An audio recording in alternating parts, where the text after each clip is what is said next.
أعوذ بالله من الشيطان الرجيم. بسم الله الرحمن الرحيم. الرحمن علم القرآن خلق الإنسان علمه البيان.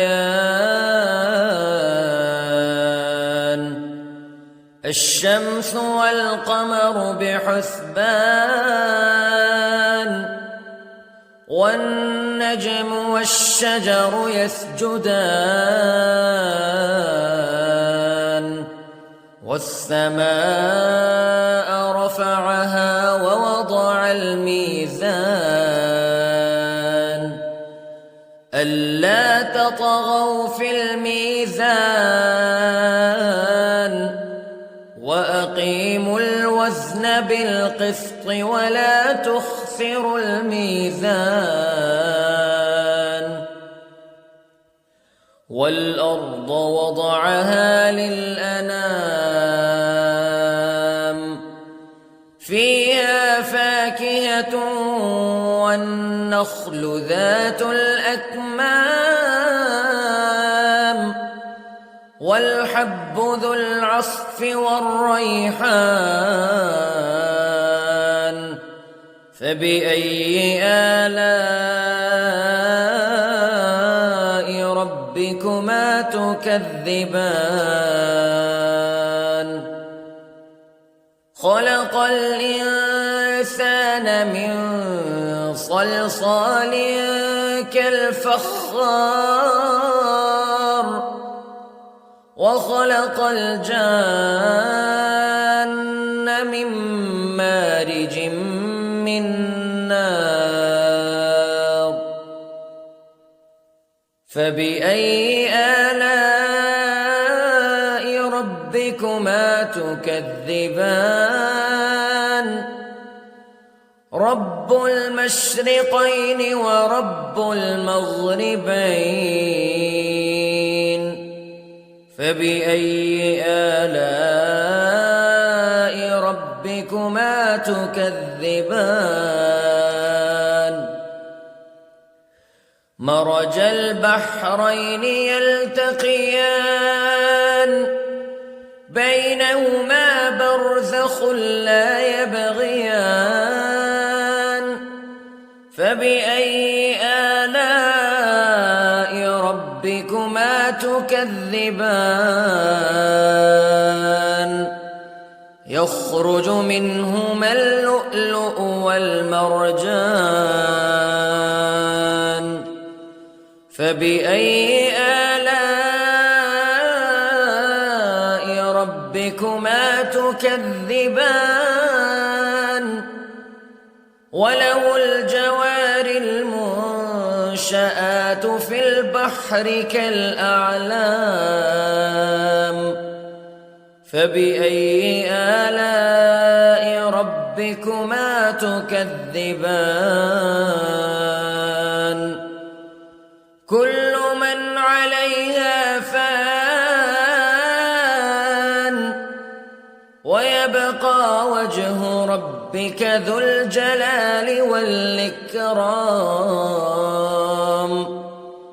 فبأي آلاء ربكما تكذبان.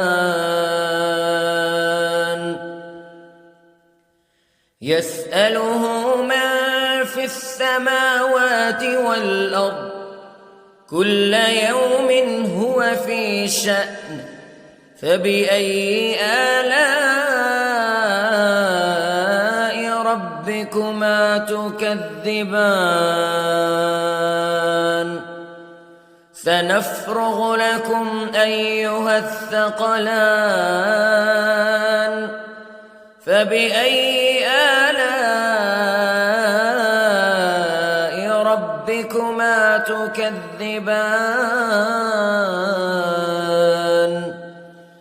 يا معشر الجن والإنس استطعتم أن تنفذوا من أقطار السماوات والأرض فانفذوا لا تنفذون إلا بسلطان فبأي آلاء ربكما تكذبان يرسل عليكما شواظ من نار ونحاس فلا تنتصران فبأي آلاء ربكما تكذبان فإذا انشقت السماء فكانت وردة كالدهان فبأي آلاء ربكما تكذبان فيومئذ لا يسأل عن ذنبه إنس ولا جان فبأي آلاء ربكما تكذبان يعرف المجرمون بسيماهم فيؤخذ بالنواصي والأقدام فبأي آلاء ربكما تكذبان هذه جهنم التي يكذب بها المجرمون يطوفون بينها وبين حميم آن فبأي آلاء ربكما تكذبان ولمن خاف مقام ربه جنتان فبأي آلاء ربكما تكذبان ذواتا أفنان فبأي آلاء ربكما تكذبان فيهما عينان تجريان فبأي آلاء ربكما تكذبان فيهما من كل فاكهة زوجان فبأي آلاء ربكما تكذبان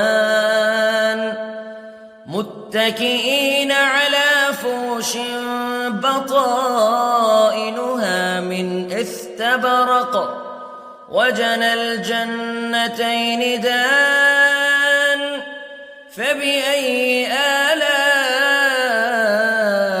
ربكما تكذبان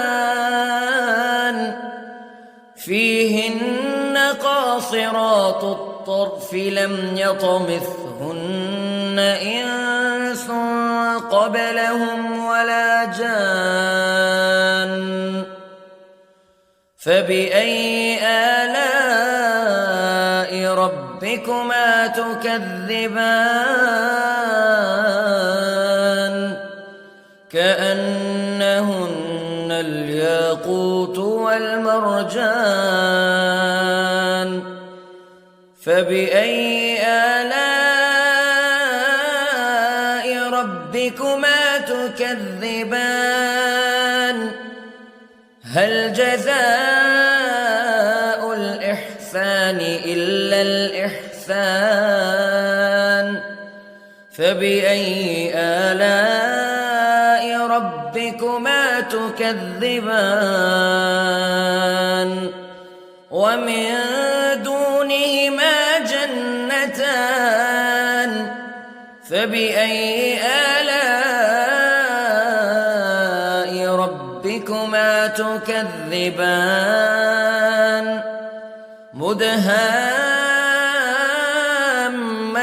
مدهامتان فبأي آلاء ربكما تكذبان فيهما عينان نضاختان فبأي آلاء ربكما تكذبان فيهما فاكهة ونخل ورمان فبأي آلاء ربكما تكذبان فيهن خيرات حسان فبأي آلاء ربكما تكذبان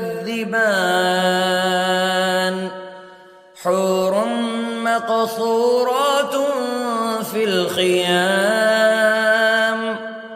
فبأي آلاء